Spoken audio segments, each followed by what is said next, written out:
Logan, thanks so much for coming in so we can have this conversation about the philosophy of science, the changing nature of science as it's progressed through the eras. Is this you just finished a lecture series for us on this very topic, Right. and it's particularly important in my mind because when we look back at the ancient world, and as we're talking about politics, we see that there are these different techniques for social machinery that the god kings used to use. How do I group of people together so that I get a particular end? It's an attempt of control. Really, is really what it is. And as many people have heard and know, when you look at figures like Descartes and Bacon, the same orientation then comes towards, or disposition towards matter then arises, as what was that same disposition in the god kings of old, was they're trying to mechanize people for their end. Now we're trying to mechanize nature for our end. And the technological state really emerges at this same very period. Right. So you don't make the claim that it's a causation or correlation of these, but rather there is a cohesion, I think, amongst these movements. And I wanted to come in and have this conversation about that cohesion. Yeah, great. No, thank you. I definitely see a lot of overlap between what's going on in this period of the scientific revolution and obviously the rise of liberalism and then the modern state out of that. Yeah. Yeah. Well, let me ask you this to start then. Why do we call the scientific revolution the scientific revolution? Yeah, well, historians and philosophers of science kind of laugh about this. They chuckle about this a little bit because it's not as revolutionary as the name would suggest, right? In fact, my favorite historian of science, he starts his famous book on the scientific revolution by saying that this is a book about the scientific revolution, and basically that there wasn't one is what his claim is. And So he opens the book. he opens the book by saying there was no such thing as the scientific revolution, and this is a book about it. Oh my gosh. And the reason people say that is because there's obviously a lot of scientific, work that's been done all the way from the ancient world up to the modern, and in particular, there's a lot of work in the late medieval period on physics and understanding motion, and thinking about scientific laws and so forth. And so, in one sense, it's not that revolutionary, but in another sense, we give it that name for good reason, that there's a huge shift in our thinking about nature and how we might control it. Well, first of all, there's so many other things going on at the same time, right? Because it's obviously not just the scientific revolution. So we typically think of this as the period from 1550 to about 1800. That's a little bit arbitrary, Sure. but there's obviously a huge development in the rise, of science in that period. But of course, the larger context too is that everything is revolutionary in this period. You have social, political, and religious upheaval all at the same time, and so it's not an accident that we're investing science with this new authority and that it plays an increasingly important role in our lives during this period. I mean, you've just had the Reformation, and there's a loss of just a crack up of Christendom and a loss of a loss of authority, really. So we see a loss of authority in the Reformation and in the religious realm. We start to see a breakup of monarchy and a loss and struggle for authority in the political realm. And then also with the scientific revolution, so much of the early theoretical work on science from René Descartes and Francis Bacon and others has to do with the sort of authority of the scientist and creating a certain, I'd call it a mythos right there, a certain story of their authority, their neutrality, and so forth. And so science comes to play an increasing role in our lives at the same time that really older sources of authority start to decrease. And I think none of the historians think that's an accident. So whether one causes the other, like you said, maybe we don't make such a claim, but certainly these are interrelated ideas or phenomena. When you look back at René Descartes in particular, and he's doing this thought experiment in this room, and he comes to say that we are the masters and possessors of nature. Yeah. Can you compare that to what was before? Because in my mind, when I hear you talk about what makes the scientific revolution so revolutionary is a new way of thinking about the world. Not that you're discovering so many new insights into nature, but really there is a new way of thinking about nature. Absolutely. So there's a new way of thinking about nature, and then a new way of thinking about kind of our relationship to it. And our relationship to it becomes one of mastery, of dominance. This is even more clear, I would say, in Francis Bacon than it is in Descartes. But Descartes has this edge to him too, where fundamentally, what is the scientific project? It is mastery and control of nature. And that signals a larger shift in how we're thinking about nature, because we're not trying to line up our lives any longer with nature, where we need to conform ourselves to it. It is about conforming nature to our desires. Where the project, and this relates to your interest, obviously, with in the political realm, where fundamentally the scientific project comes to be seen as mastery of nature, and then the modern project, whether it's, I think, in politics or in science, becomes one of dominance and one of increasing our living standards, where the sort of telos of our lives is increased GDP, ever increasing living standards, and so forth. But that arises out of this shift about thinking about nature in general, right? So from the ancients on, people are thinking that nature's so beautiful, it's highly ordered, it all looks purposive. I mean, this is obviously most clear in Aristotle, but I think you find it as a wide-ranging observation from lots of people, that nature has real purpose. It has goals. It's highly ordered. It's interconnected. It's like this interlocking system, and so it's very natural to see it as stemming from some sort of divine mind. And instead, what we start to see in the scientific revolution is not a direct denial of all those things. You're still dealing with a lot of people that are Christians and so forth. They're not saying that there's no God. They're not saying that nature isn't ordered. They're not saying that it isn't, in a broad sense, purposive. But they start to deny the underlying metaphysics that sort of grounded teleology earlier. So Aristotle had thought everything has a nature. Everything has put it this way, nature is divided into natural kinds. Nature is not chaotic, it's very orderly, and there's a cat kind and a human kind and so forth. And that those are real divisions out there in nature, not ones that we are just making up or mentally constructing or projecting on the world. Right. Which we might do with, say, an artifact, like a chair or a table. Yeah. I remember in graduate school I had a long argument one time about what the difference between a cupcake and a muffin was. And as the conversation went on, we started to realize, there's just no truth of the matter, and so that was and why? Well, because it's somebody's wife had gotten a way to make 1,000 cupcakes and muffins or something, and we couldn't figure out what the division was. Were they supposed to be sweet, but then there were savory cupcakes and there were sweet, or vice versa, right? So it didn't divide perfectly, and then we thought, these are just a human construction. We've just made this up. It's a little arbitrary. Yeah. You can, It's so funny because that's like the classic philosopher, like the jibe at philosophers. It's like, is this chair real? Mm-hmm. It's like, well, you're asking. Yeah, we really are like that. Yeah. Yeah. It's true. We really are like that. But not for everything. Not for like a tree. That's right. Just for human artifacts. That's right. There seems to, and Aristotle points this out, that there seems to be a fundamental division between artifacts, or things that we make. In a way, we are imposing something on the materials that are already there, whereas nature doesn't really impose something on the materials that are already there. Nature has its own purpose within it. So, if I take chopsticks or something, if in 1,000 years, let's say, everyone forgets about what they were really for, and then I just make up what they're for, and I say that they're weapons now instead of, eating, tools or utensils. Well, I guess I think that that's just what they are now. So in that future reality, if we're all using them, we put them on our belt, we keep them together and put them on our belt or something, we pull them out for weapons.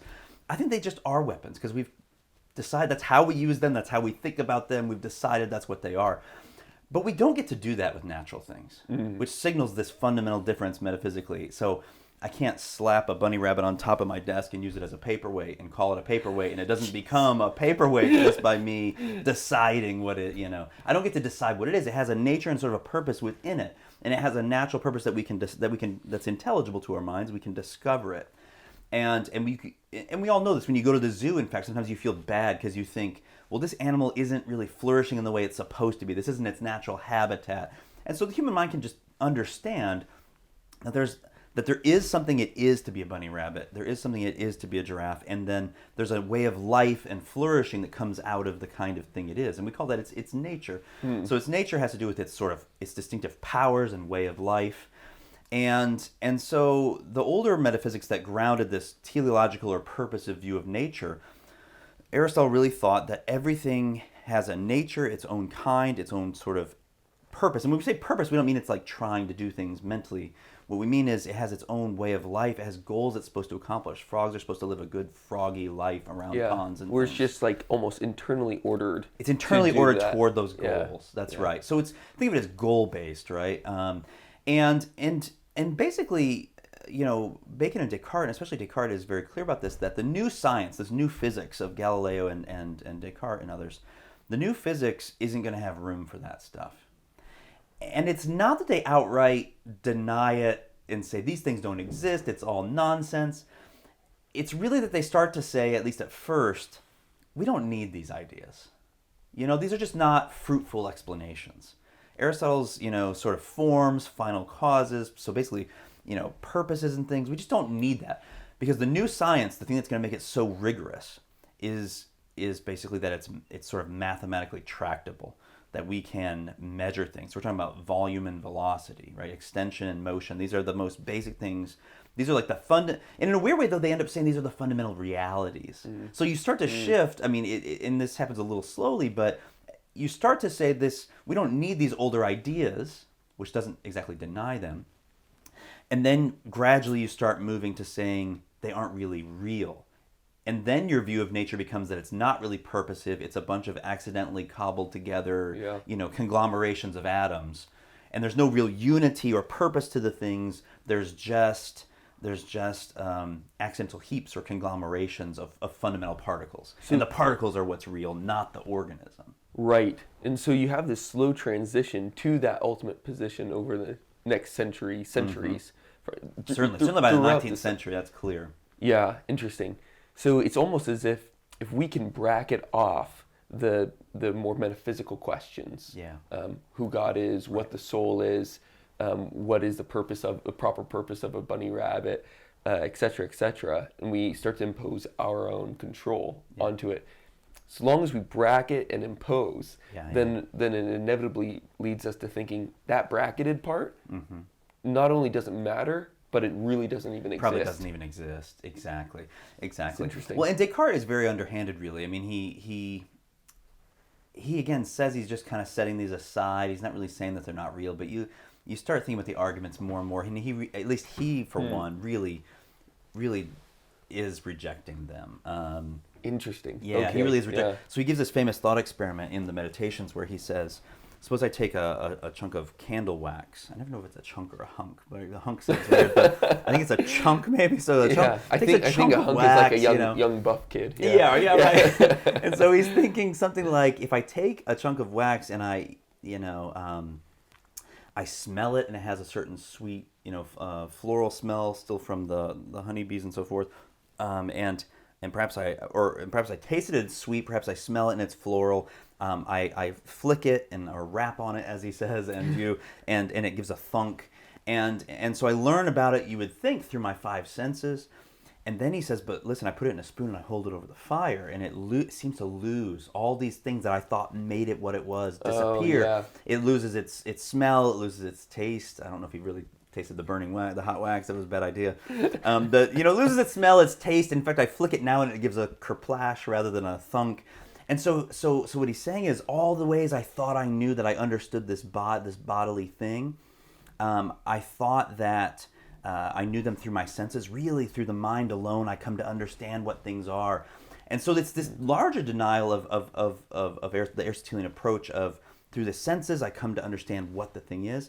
He somehow thinks I sort of have these innate ideas of what things are. Kind of phenomenological? Yeah, that God gives me these ideas and I just know them and then I perceive them in reality. But notice too that this is a very sneaky argument. The reason I raise it is because it relates to what we were just saying. Notice that he chose an object that's actually made up. I assume what wax really is just a bunch of, it's a bunch of particles stuck together. It doesn't really have a nature, except maybe at like the chemical level, maybe you think there's a molecule, a waxy molecule. But you don't But then what is a candle? It's a bunch of those stuck together. Yeah. It's not really, it doesn't have its own internal nature, ends, and goals. And he uses that experiment actually through in his most famous work in a way to dismiss this notion of formal and final causes, this notion of these sort of natures and purposes. And so if you took a cat and you did the same thing, it wouldn't turn out so well, right? So as though you could burn it up and then it would be the same thing as it was before, and I know exactly what it is. I feel like animals are getting no animals were harmed in the making of this podcast. Actually, no, you're defending bunnies them. or cats. Yeah, we're going to be sponsored by PETA after this. Yeah, right. So does that make sense though? That it really ends up being a sort of denial that there is any nature in the thing. It's rather just through the mind alone that I know what it is. So I don't learn about its nature through the five senses. And he's in a sneaky way denying that there are these natures to things because I could change it radically, he says, and I still know it's wax. But the thing is, that doesn't really work for natural objects that have natures in this sense. So cats, bunny rabbits, organisms, basically, right. It doesn't really work that way. Right. So in other words, he's applying a conclusion of one thing to another. Yeah. And it's just it's kind of a non sequitur. It's a cherry picked example to get the conclusion that he wants. That really we don't need to consider the natures of things, and not even really the senses. It's really through the mind alone, and that deals with his obsession with mathematics, right? That it's through the mind alone that we gain understanding through these abstractions, not through the senses exactly. Because remember, so the new physics here is about this mathematization of moving bodies. Right. I want to pick up on this because this is also likewise a return to the pagan, where what is real? Well, the things that are unchanging, the things that are true. I mean, this is Plato's stick through and through. So whereas the things that are static are the things that are most real, and that means that they are, for him, numbers. Yeah, right. Which are not just things that we can manipulate on a page, but actually have a mystique about them. Sort of metaphysical reality of number. Yeah. Absolutely. Yeah. And that's what we turn to here. Yeah, well, and it's no accident, by the way, that the early theorists of science very much started to think of laws of nature in a Platonic way, as these abstract, reified realities that are out there somewhere. Whereas like the more Aristotelian view is that, well, there are natural laws, but what they are just descriptions of the natures of things on the ground. They're not these reified things by themselves. But it's no accident that we get that very Platonic view of laws and a very an obsession with sort of these abstract mathematical entities and so forth. Because obviously the scientific revolution, right? I mean, it's coming on the heels of the Renaissance, and there was a huge Neoplatonist revival there of these exact ideas. Right. And then the scientific revolution emerges out of that milieu. Even Luther's obsession with Plato. And, that's right. That's right. Right. Yeah. And the same sort of rhetoric too, right? From the Renaissance on is sort of back to the sources, back to reality itself. Forget all this tradition and authority and supposed wisdom. We just got to make observations ourselves, right? And that just ties in with the Reformation, the scientific revolution, political liberalism. It's all in the air there. So, you mentioned the theological component to this, and now you thought it was just absolutely jaw-droppingly interesting when you mentioned a new vision of the fall. In your series. So can you tell us a little bit about this, on how some of these major scientific reformers, we might say, actually had a new vision, a new interpretation of sacred scripture, particularly its beginning and its end? Yeah, no, I think that's right. So there is this weird thing that historians of science have noticed, which is that some of the leaders of the scientific revolution, some of the early theorists, I think Francis Bacon in particular, looked around at all these ruins we had of ancient civilizations and thought, these are so beautiful, they look so technologically advanced, these aqueducts, all this stuff. And he thought that primitive human beings must have had an incredible mastery over nature and a technical knowledge. And we basically, through the fall, had lost all this control and ability to manipulate nature for our ends. And so for him, and again, I don't really know whether he really believes all this or whether this was just part of the rhetoric, because there's so much rhetoric in these guys that's just trying to get Christians to go along with the new scientific project. And so I don't know how much he believes this or not, but what he argues is that at the fall there was a real loss of control over nature, and so the scientific project could be given a new, almost theological justification to sort of usher in the kingdom in a way by returning our mastery over nature through these new scientific techniques. And that then, some suggested even at the same time, that then the millennium will come, Christ will reign for 1,000 years, that through our own efforts, in a way, we are ushering in the kingdom, which if you think about it that way, right, you're thinking, this is theologically nasty. Kidding. So let's slow down here, because it's just, I think it's so important. New Organon, I think it's the New Organon, where Francis Bacon talks about why did Adam fall? Like, what was the thing? And he says this was moral, not technological. That he still had control in gardening and in his possession over nature, as he was given that absolute dominion over the world. I mean, already you can start to see how this retelling of the story is wrong. Right. And he says that once we fell, that's when we lost our ability to manipulate nature. And that is exactly diametrically opposed to what Thomas Aquinas says. Yeah. Where Thomas, it says, it was our attempt to control nature. To be gods ourselves, to try to be gods ourselves and control. Yeah. And it is. And if you read, a lot of these early theories of science, just the talk about, controlling nature, almost like raping it, taking it, doing what we want with it. That rhetoric is really gross in there. And I think many people are shocked when they read some of the rhetoric about just our relationship to nature then is no longer harmonious. And man, do we see this today? It's not about finding out what reality is and then conforming our lives to it. Right. That's the traditional vision, right?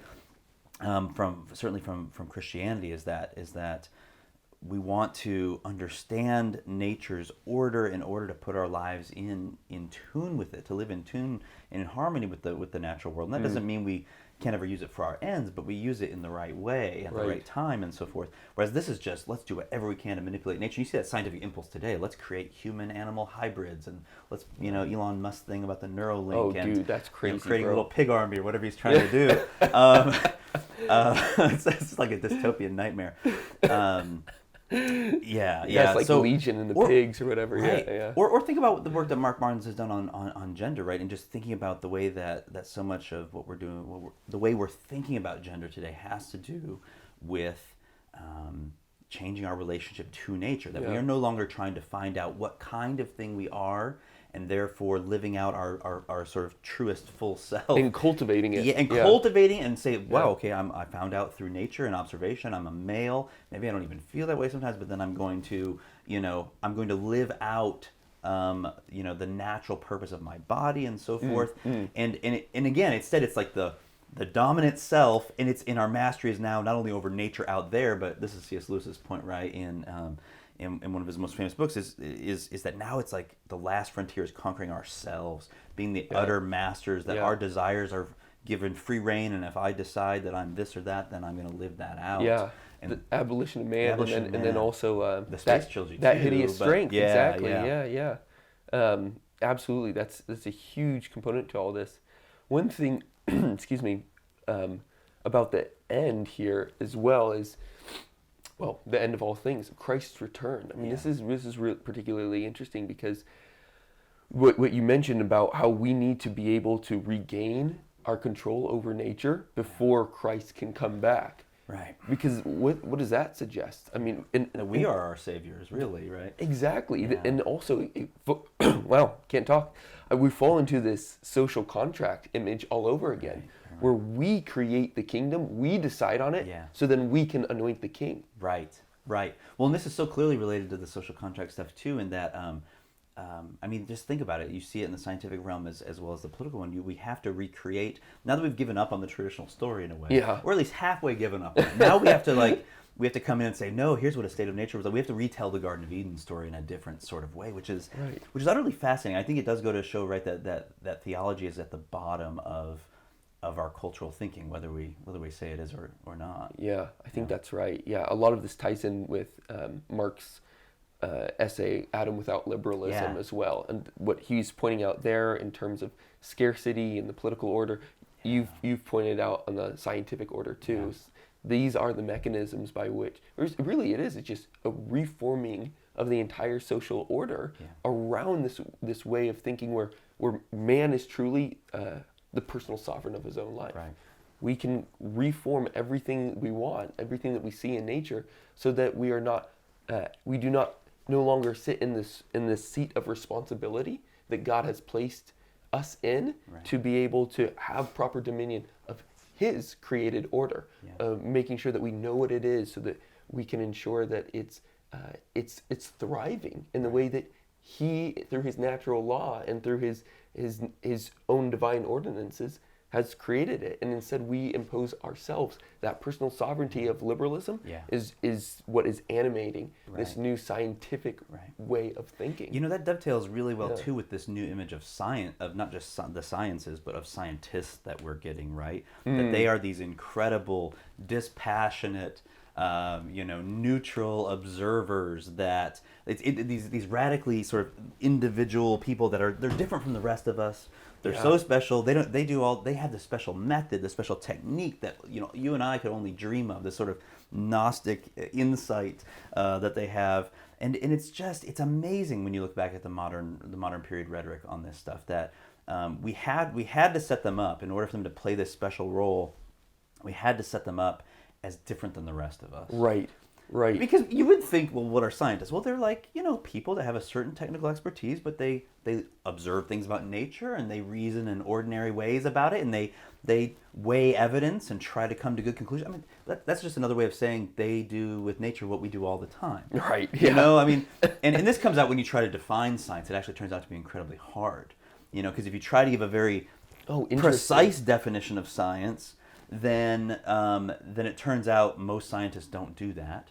So whenever we should all be careful when somebody says the scientific method, because philosophers of science have wrestled with this for years, trying to figure out what is the scientific method. There's so many different things. Think of all the different sciences we have, from forensics to bench chemistry to field biology and classification to theoretical physics. I mean, those are such different things. There's no one technique they're all using. And so if we try to define science really precisely with some technique, for instance, it turns out that most scientists don't do science.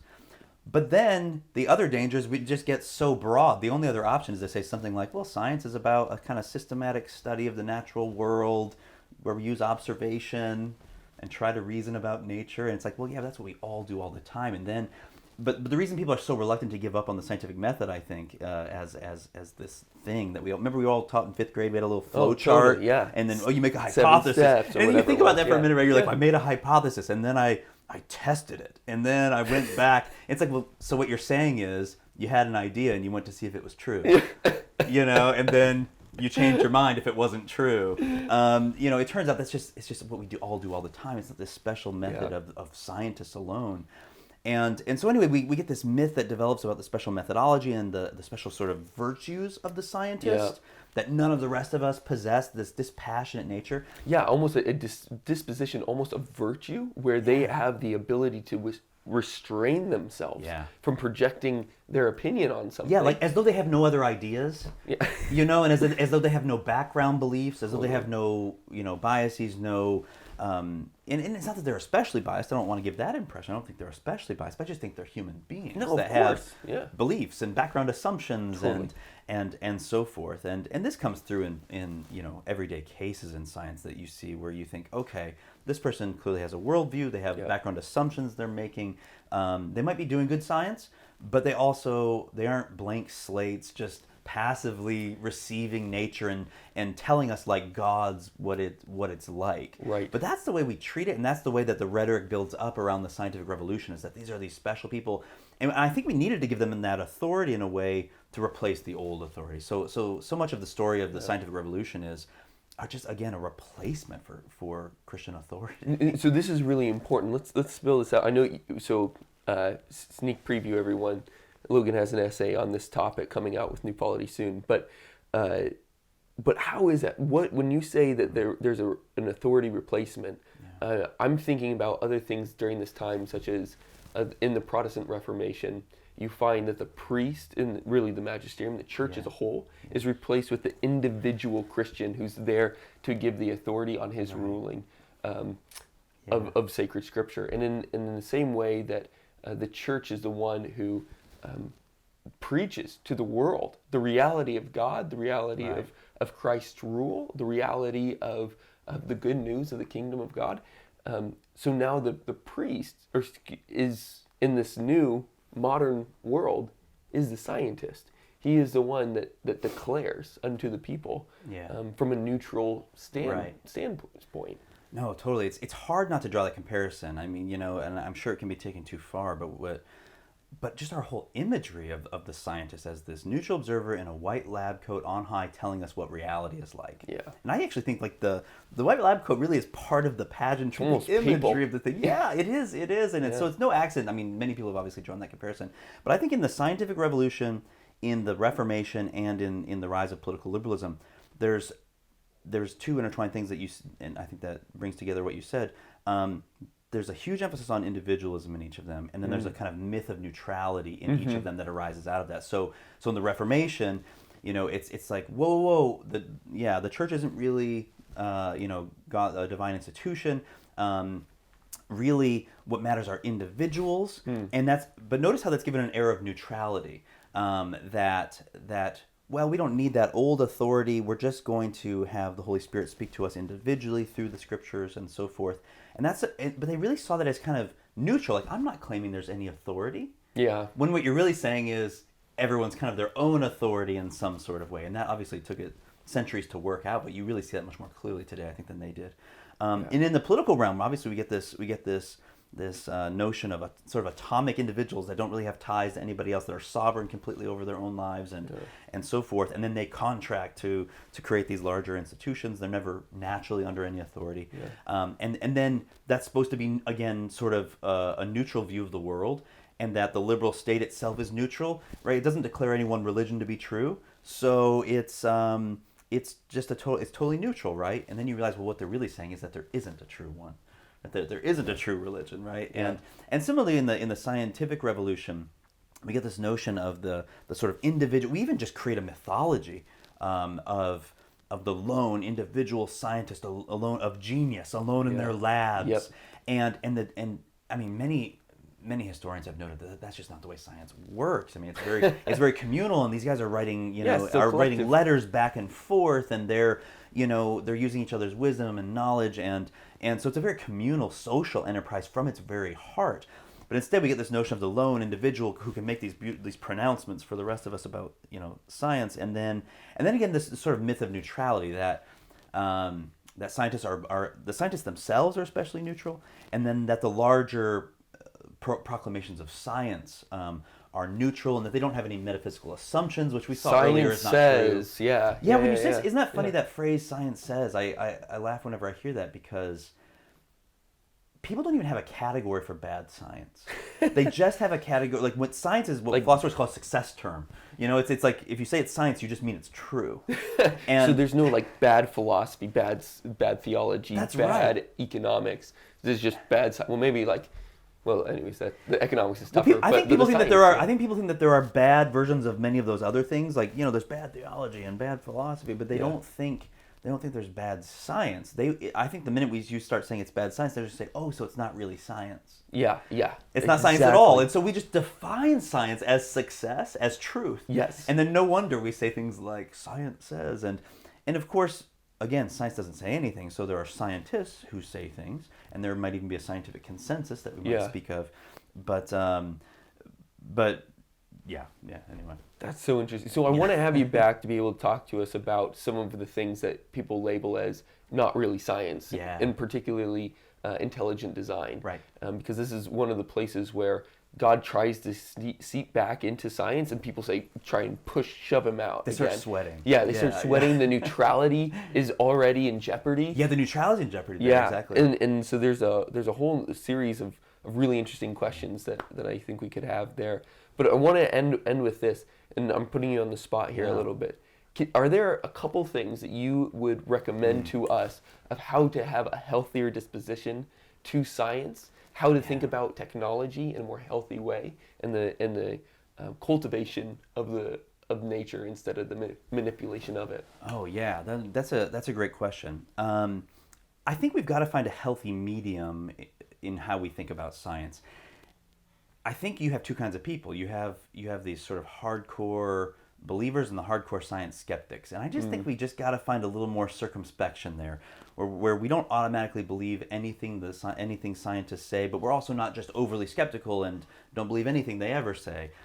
It sounds ridiculous to say that, but the truth is there aren't that many people that are sort of in the middle that have a little healthy circumspection and say, well, listen, that's brand new scientific information. Who knows whether it will last? For now, I'm going to act as though it's true, but I'm not going to, utterly, believe it wholeheartedly because, listen, scientific consensus changes all the time. Yeah.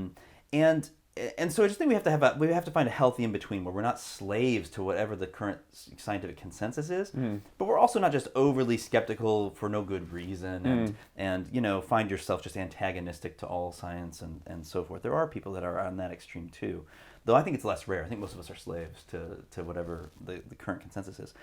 In terms of technology, I think the thing to remember here is that, how to put it, science isn't the only thing going on. I mean, to think of our whole lives, in other words, what's the good of human life more broadly, and then maybe we can fit technology into that. Whereas this sort of scientific way of thinking seems to say, let's do whatever we can, and whatever the newest technology is, it's just cool because it's new and we ought to use it. And instead, I think we ought to think a little bit more like the Amish, right, where they're thinking, okay, how do we decide whether about new technology and whether to let it in? Well, let's think about what it does to our community. Let's think about what it does to our individual and communal flourishing.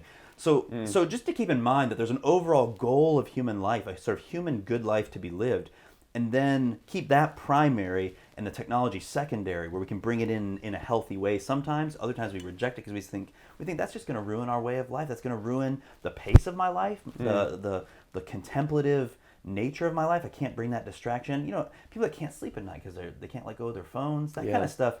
We really ought to think more carefully about how scientific technology could fit in a healthier way into a flourishing human life, instead of just being obsessed with the new and with dominating nature and with, it's so cool because it's new. Yeah, recognizing the nature of what humanity is, what it's for, and to say, how can we introduce technology in order to cultivate that instead of blindly allowing it to change that. So we got to get Elon Musk thinking about the larger picture here, and not, instead of putting a fiber net in our brains. Yeah. I think that's a great example of someone who's not thinking about the larger flourishing of human life, but is only thinking about what could I do, not what should I do. Yeah. That's a great insight. Logan, thanks so much for this conversation. Yeah. Looking forward to the next one. Appreciate it. Thank you.